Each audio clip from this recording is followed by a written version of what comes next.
अस्सलाम वालेकुम। उम्मीद है कि आप खैरियत से होंगे। डोनाल्ड ट्रंप साहब ने ट्रूथ सोशल के ऊपर एक बहुत बड़ा ऐलान कर दिया, जो वो हर 24-48 घंटे बाद कर देते हैं।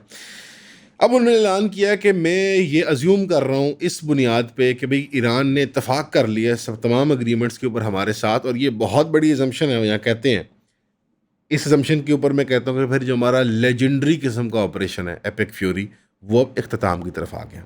और साथ ही साथ हमारी इंतहाई इफ़ेक्टिव जो ब्लॉकेड थी, जो मुहासरे का मुहासरा था हमारा, अब उसको भी हम ख़त्म कर सकते हैं और स्ट्रेट ऑफ हार्मोज हम तमाम पार्टियों के लिए खोल सकते हैं। ये ओपन टू ऑल उसने कैप्स में बोला है, बशमूल ईरान के। और अगर ईरान नहीं इत्तेफाक करता तो बमबारी दोबारा शुरू हो जाएगी, और बहुत अफसोस के साथ मैं कहता हूँ ये बहुत बड़े लेवल की होगी और बहुत ज़्यादा शदीद होगी बनिस्बत पहले के। शुक्रिया आपके ध्यान का, हमेशा की तरह सुनने का शुक्रिया। अस्सलाम वालेकुम। उसे ये कहा है। अब इसके अंदर दो बातें हैं। एक ऑपरेशन एपिक फ्यूरी, जिसको उसने कहा लेजेंडरी स्टेटस उसका अचीव हो गया। ऑपरेशन एपिक फ्यूरी ये वो ऑपरेशन है जो बमबारी की कैंपेन थी ईरान के ख़िलाफ़, अमेरिका इसराइल जॉइंट बमबारी, जिसके पहले दिन के अंदर 168 बच्चियाँ गालबन 160 के 70 बच्चियों को पहले दिन के अंदर भून के राख बना दिया था। ये वो लेजेंडरी ऑपरेशन एपिक फ्यूरी है जिसमें तमाम सिविल इंफ्रास्ट्रक्चर को हदफ बनाया गया था कि कहीं मतलब कोई शायबा भी न रह जाए कि कोई इंस्टीट्यूट फंक्शन कर सके ईरान के अंदर। मकसद यही था कि ईरान का निज़ाम धर्म भरम हो जाए, सिविल इंस्टीट्यूशंस का, पुलिस का निज़ाम, डाक का निज़ाम, स्कूल आने का जाने का, ट्रेन के अड्डे, सबवे के अड्डे, मतलब यू नेम इट। ये ऑपरेशन एपिक फ्यूरी जो कि बिल्कुल एक जेनोसाइडल इंटेंट के साथ, आमतौर पे ह्यूमन राइट्स लॉ जब एक्शन में आती है, इंटरनेशनल क्रिमिनल कोर्ट में ऐसे केस पेश होते हैं तो साबित शवाहिद आ जाते हैं, इंटेंट नीयत नहीं साबित हो पाती। डोनाल्ड ट्रंप ने तो डिक्लेयर बता दिया था कि मैं एक पूरी सिविलाइजेशन को ख़त्म करने की नीयत रखता हूँ, यानी मैं जड़ से इस माशरे को उखाड़ना चाहता हूँ, हमेशा हमेश के लिए इनको ख़त्म करना चाहता हूँ। और ये ना जॉर्ज बुश ने इराक में दाखिल होते हुए कहा, ना अफगानिस्तान में दाखिल होते हुए कहा, ना ओबामा ने सीरिया में प्रॉक्सी वॉर करते हुए कहा, ना इराक और अफगानिस्तान की जंग को जारी रखते हुए कहा, ना पाकिस्तान में, ना यमन में ड्रोन मारते हुए कहा। ये कभी नहीं कहा कि मैं मुसलमानों को या मुसलमानों के खिते को या एक पर्टिकुलर मुल्क को जड़ से सिविलाइजेशनली ख़त्म करना चाहता हूँ। तो ये डोनाल्ड ट्रंप साहब ये फरमा रहे हैं, इसके बावजूद कि वो पिछले हफ्ते कह रहे थे कि मैं जेनोसाइड करना चाहता हूँ ईरानी लोगों का। आज वो ये कह रहे हैं हम इसको मान लेते हैं, और इसके रद्द-ए-अमल में 9% पर बैरल ऑफ ऑयल प्राइस कम आ गई है। ठीक है ना जी। ये एग्जैक्ट मैं आपको बताता हूँ कि 9% क्या बनता है। ये बनता है कि जनाब जो है क्रूड ऑयल $93 पर बैरल आ गया है, और $9 पर बैरल का ये फ़र्क बनता है। ये $101 के ऊपर था तो $93 के ऊपर आ गया ये $9 का फ़र्क जो है ये 9% का लगभग ड्रॉप आता है। ये मार्केट मैनिपुलेशन की क्या एक दोबारा टैक्टिक है, या लेफ्ट की दिखा के राइट मारने वाली टैक्टिक है, या हकीकतन डोनाल्ड ट्रंप साहब यहाँ से खैर बात करना चाह रहे हैं? मैं इस पे कोई कमेंट नहीं करना चाहूँगा, बट मैं इस पे शहबाज शरीफ साहब के ट्वीट को रिपीट करना चाहूँगा कि मैं शुक्रगुज़ार हूँ सदर डोनाल्ड ट्रंप साहब का। उनकी आवाज़ में करूँ? मैं शुक्रगुज़ार हूँ सदर डोनाल्ड ट्रंप साहब का, उनकी दिलेराना लीडरशिप के लिए, और उनका वक्ती तौर पे ऐलान कर देना कि हम एक वक्फ़ा ला रहे हैं प्रोजेक्ट फ्रीडम के लिए। अब यहाँ पे लैंग्वेज के अंदर बड़ी एक एक हिंट है, पॉज। यहाँ इवन शहबाज शरीफ साहब ने इख्तिताम नहीं कहा, उन्होंने कहा पॉज।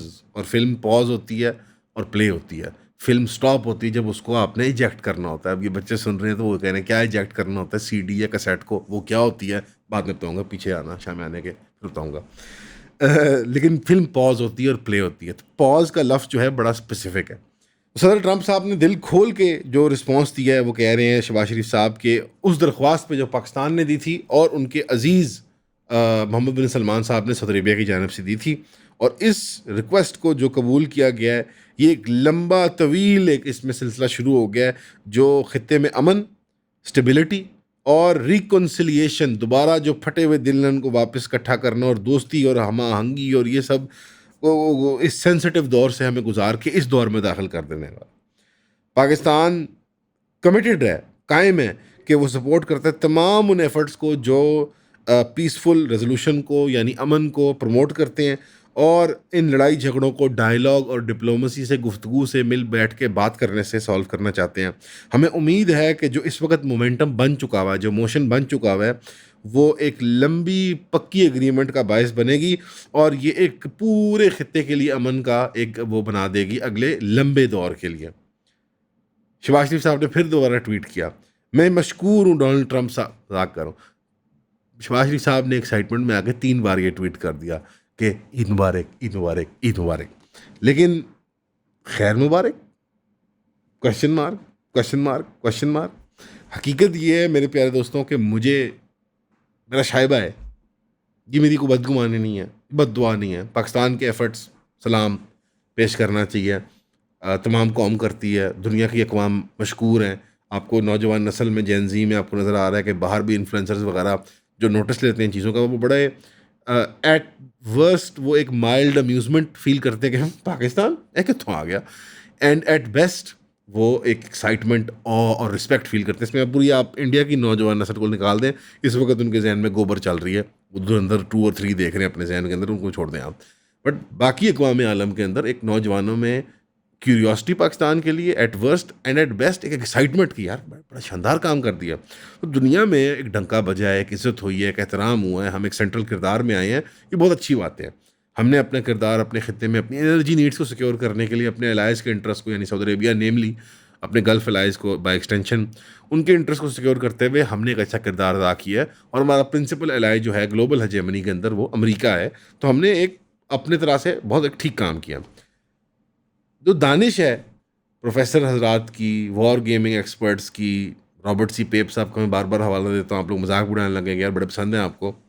एक वजह है मुझे पसंद है, वो दलील से बात कर रहे हैं कि ये एट बेस्ट एक इंटरिम पॉज है और ये दोबारा अमेरिका के लिए एक बायस बन सकता है कि वो 6 महीने सस्ता के कुछ असला इकट्ठा करके हमला करेगा। अकल पे बात नहीं बैठती। क्यों?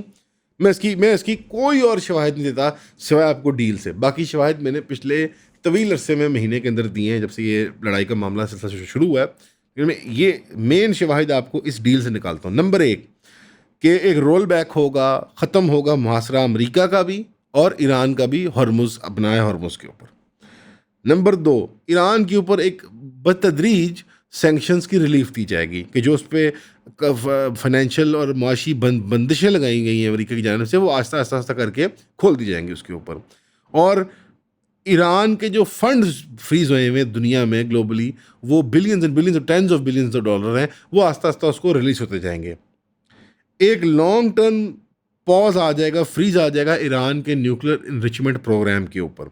और 12 से 15 साल बताया जा रहा है कि ईरान जो है वो इसको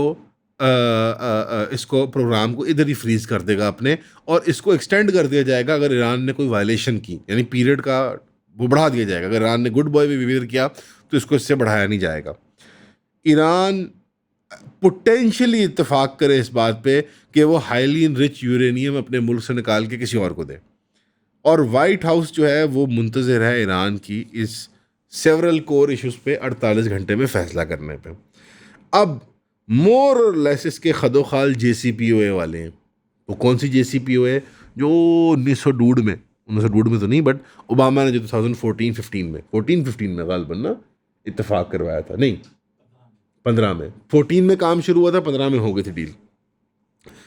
वही JCPOA डील जिसके अंदर जो ये पेप साहब, प्रोफेसर साहब इसके आर्किटेक्ट्स में से हैं, एकेडमिक ब्रेन्स में से हैं इसके पीछे, प्रैक्टिकल नहीं बट जो एकेडमिक इल्मी जो काम पीछे हुआ था, जो वर्किंग हुई थी अमेरिका के अंदर।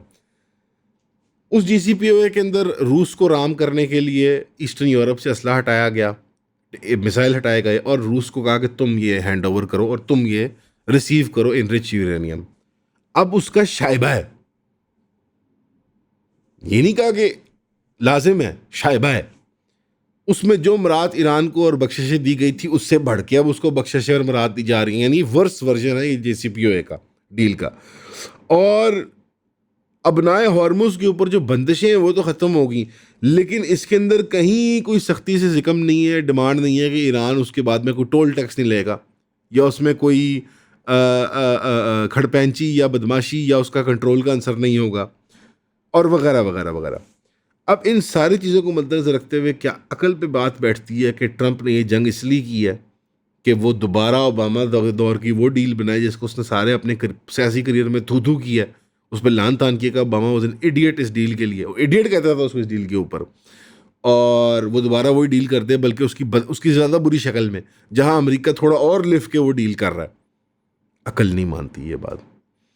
और अमेरिका का मिलिट्री बिल्डअप खत्ते के अंदर भी वो ये इस तरफ इशारा नहीं करता। अलबत्ता ये भी हो जाए अल्लाह का फजल, अमेरिका 6 महीने के लिए भी दफ़ा हो जाए इस जंग से, तो बहुत बड़ी बात है। मैं गनीमत जानता हूँ उसको सर आंखों पे। लेकिन हकीकत यह है कि मेरी अकल कह रही है नहीं, ये नहीं मुमकिन।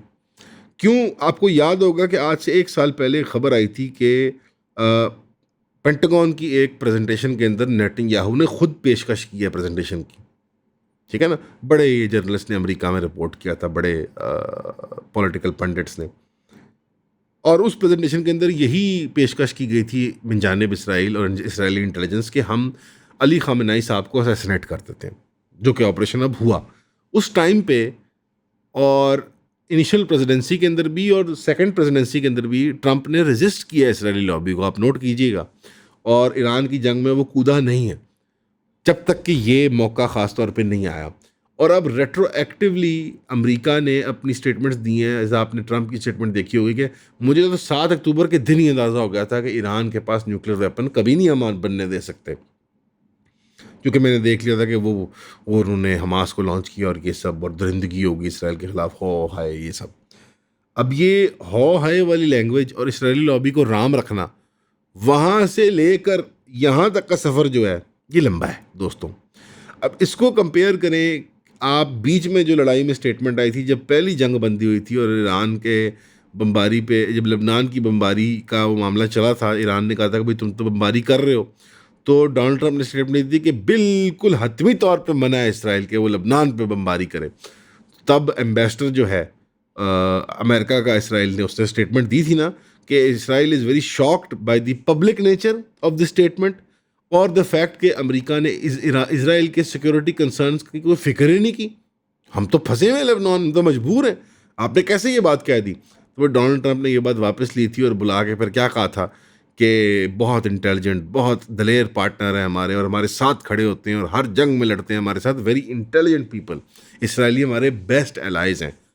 मतलब इस किस्म का उस पर कंट्रोल कि उसने स्टेटमेंट में स्टेटमेंट दी तो उन्होंने उसकी बिल्कुल आगे किल्ली ठोक दी, नप दी उसको। क्या मतलब भाई, तुमने बात कैसे ये कर दी?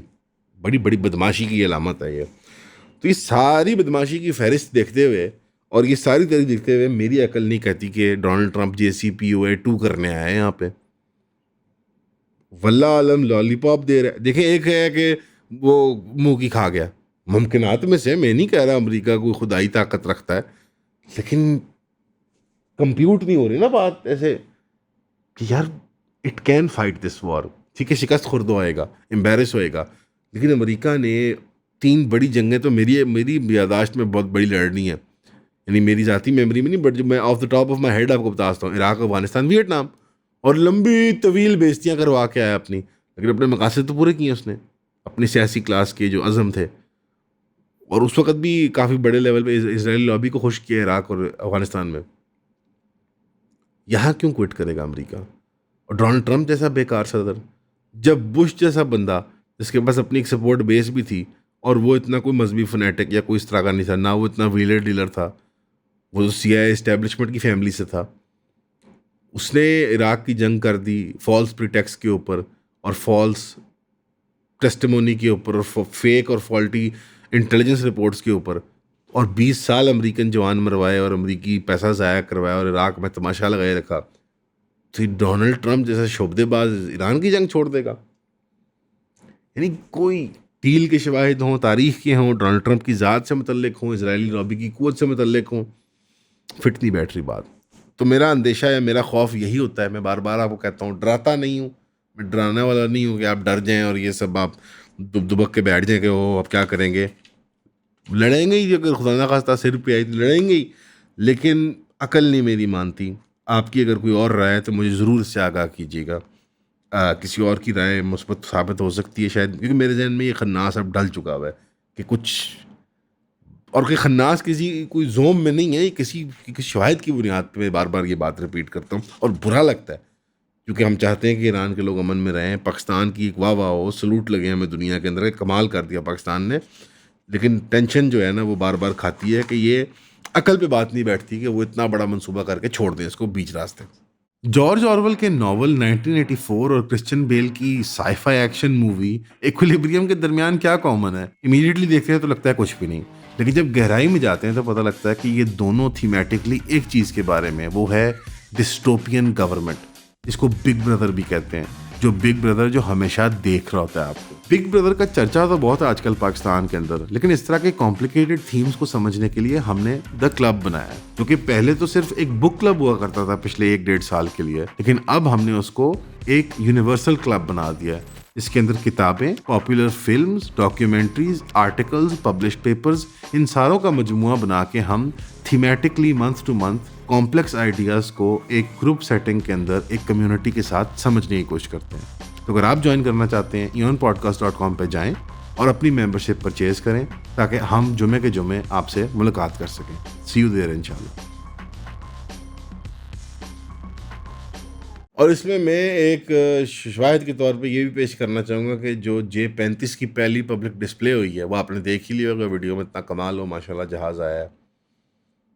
वो पहला रिवील किया चाइना ने, जो एक्सपोर्ट ग्रेड जो जो वो लोगों को बेचेगा, अपना तो उसका एक और क्वालिटी का होगा। वो पहला शिपमेंट जो है वो अपने पास ही आ रहा है। तो अभी रोल आउट का टाइम नहीं पता हमें कितनी देर में मिल जाएगा, लेकिन उसकी भी ये अलामत है, इशारा है मार्केट को कि जंग मंडला रही है सिर पे। पाकिस्तान क्यों ले रहा है इतनी स्पीड से, चाइना क्यों उसको पोस्चर कर रहा है कि ओ देखो जहाज़ मेरा। जंग, अनफॉर्चुनेटली जंग। आई थिंक अमेरिका ने चाइना को एक, क्योंकि ईरान भी चाइना की जंग है, यूक्रेन भी चाइना की जंग है, लड़ रूस रहा है चाइना की जंग, गो अहेड चाइना ही दिया है रूस को। आई थिंक बहुत बड़े पैमाने के ऊपर चाइना को अमेरिका चैलेंज कर रहा है, और वो चैलेंज जो है अब हॉर्मुज़ में और बाबल मंदब में, उसका एक बहुत बड़ा मार्का अभी होना है, अकल कहती है। तो इसका पस मंज़र क्या है कि ईरान का एफएम, मेरोज़ भाई ने बताया अभी, ईरान का एफएम चीन गया है, यानी अरागची साहब, और वहाँ से बैठ के सऊदी काउंटर पार्ट को फ़ोन किया अपने चाइना की छत्र छाया में, और फिर चाइना उसी लम्हे में ये निकाल देता है खबर, ए देखो जी साड़ा फाइटिंग प्लेन। तो खैर अगेन दुआ वही है कि अमन हो जाए, लेकिन अकल नहीं मान रही। लोकल खबरों में जो मज़ेदार आए ना, सुबह भी कवर हुई है, लेकिन दिल गार्डन गार्डन हो गया वो देख के। वो कराची के अंदर जो प्रोटोकॉल लोगों ने तोड़ा है, ऐसे वो बचपन की फैंटेसीज नहीं होती प्रोटोकॉल से, के वो होता नहीं, मुझे एक ट्रैफिक आ रही थी तो कहते करते मैं सामने आ जाता हूँ, यू नो, जो एक फुटपाथ क्रॉस करते करते, तो क्वाइट लिटरली इज्तिमाई जो सब कॉन्शियस है ना, जो तहते शऊर जो सॉर्ट ऑफ जो कलेक्टिव थिंकिंग है कराची के शहरियों की, उन्होंने कहा भाई चढ़ाओ मोटरसाइकिल। बड़ा मज़ा आया देख के, झूठ नहीं बोल सकता, आम शहरी हूँ, बहुत मज़ा आया देख के। और I couldn't think of any civil government Peoples Party से बढ़ के, सिंध की गवर्नमेंट और बिलावल साहब का बताया जा रहा है कि कैवलकेड, उस तरह के थर्ड जनरेशन नेपो बेबी से बढ़ के, मैं I couldn't imagine it, I really could not imagine it. यानी एक नेपो बेबी होना भी कोई गुनाह नहीं है, चलो आपके वालिद आपके दादा बड़े आदमी हैं, नाना बड़े आदमी हैं, तो नेपो बेबी हो के ओहदा मिल जाना और कुछ साबित ना करना, वो ज़्यादा बड़े एक ना, मतलब जैसे वो कहते हैं ना, to add insult to injury, ज़ख्मों पर नमक पाशी वाली बात है। कोई ज़ख्म तो लगाया है तुमने यार, उसमें नमक क्यों डाल रहे हो यार, बंदे भी निकम्मे सामने कर दिए तुमने। तो वो सीन्स देख के वो कराची की लेवल ऑफ फ्रस्ट्रेशन भी समझ आई, और साथ ही साथ थोड़ा सा अपने सूबे की तरफ भी ख्याल आया कि यहाँ पे क्या सूरत हाल है। मरियम साहिबा ने एक स्टेटमेंट दिया है, मैं उस ज़मन में ये मेंशन करना चाह रहा था कि मरियम साहिबा ने कहा यार मैं 4-4 घंटे सोती हूँ सिर्फ, और टका के काम करती हूँ, और सुथरा पंजाब वालों को कह रही है कि यार तुम लोगों ने काम नहीं किया 2 साल में, मज़ा नहीं आया। मैं जापान और सिंगापुर गई थी, मैं तो तनख्वाह भी नहीं लेती, मैं सारा प्रेशर ले रही हूँ मीडिया का और पब्लिक का और ये सारा कुछ। पहले असूली बात तय कर देते मैडम, आपने ये जो जॉब चूज़ की थी, आपने किसी और के हक पे पैर रखते हुए ये जॉब चुनी थी। फॉर्म 45, फॉर्म 47 एक तारीख है, नॉट विद स्टैंडिंग।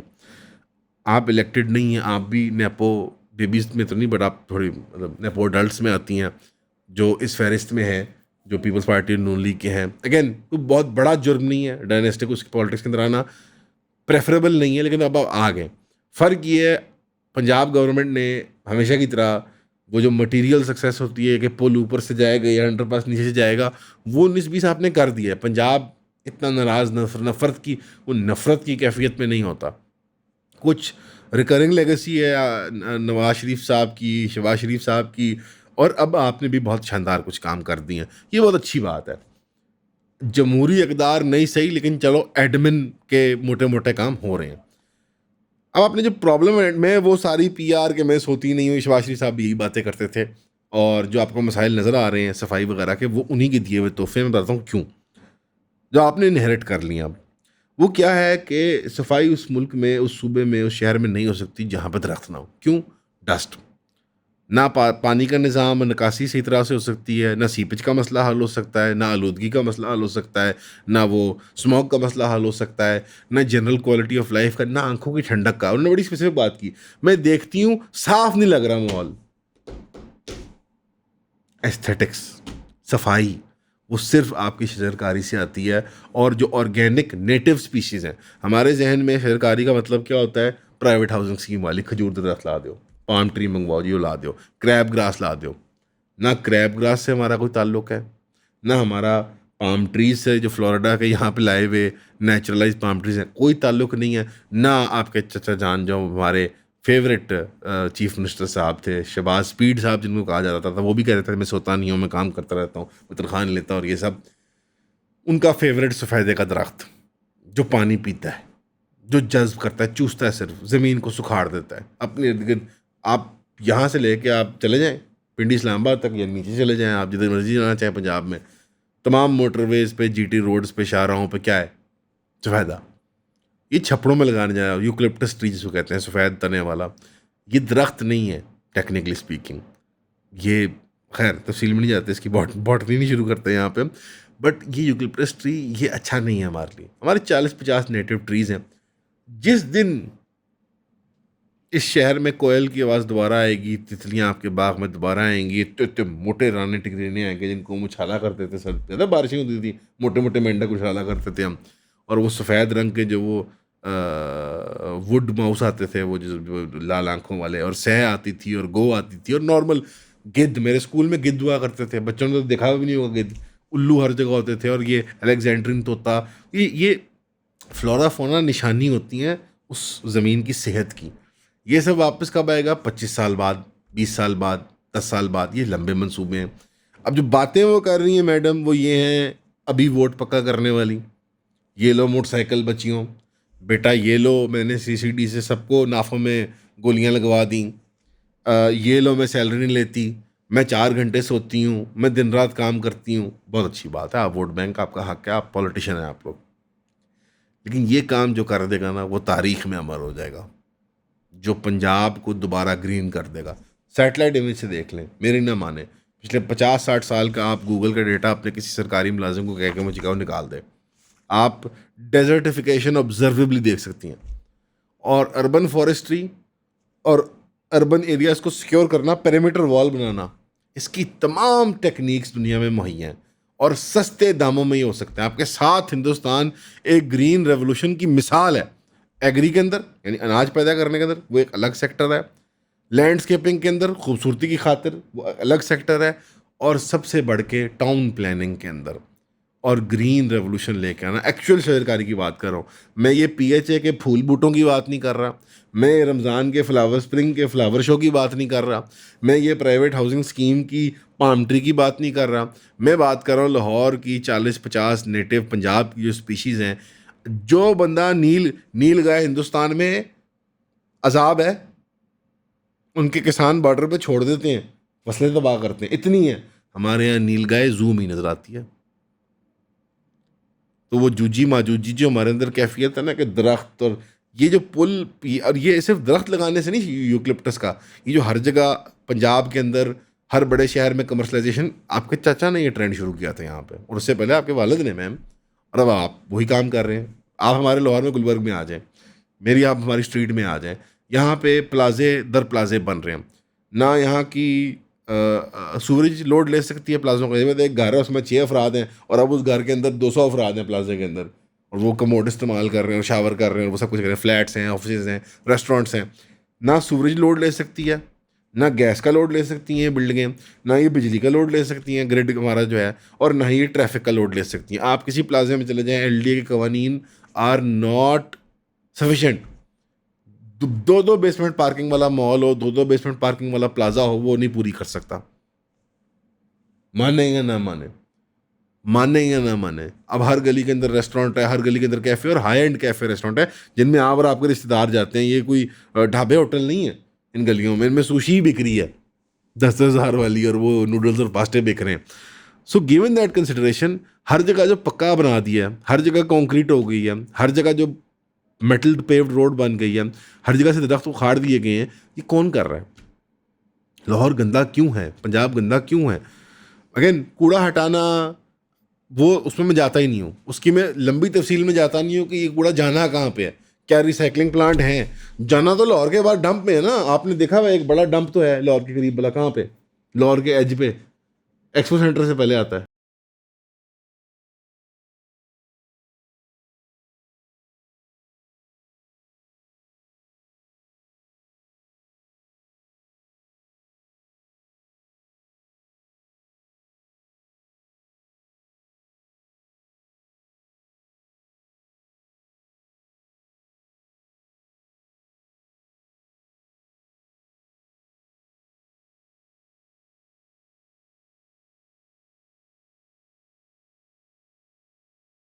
कोविड के बाद अपना जन्म लिया, उसको तो माल रोड ऐसी ही नज़र आती है।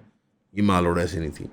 मैं माल रोड सारी उम्र गया हूँ, एचएन कॉलेज में पढ़ा हूँ, तो वहाँ जो तोते और कबूतर और ये चील और बाज और गिद्ध और शानदार किस्म के मतलब तितलियाँ और मतलब तमाशा लगा था, जुगनू, पूरा भर जाता था। ड्रैगन फ्लाई नहीं, मैंने देख, मुद्दे होंगी ड्रैगन फ्लाई नहीं देखी, मुद्दे होंगे ग्रास हॉपर नहीं देखा मैंने।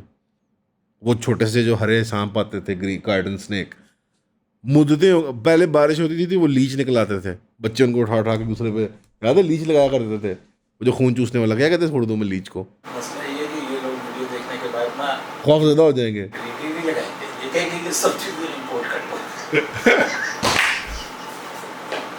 ये तमाम जानवर, ये नहीं है इधर।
का नाम मियाँ नवाज शरीफ पार्क हो, आई डोंट केयर।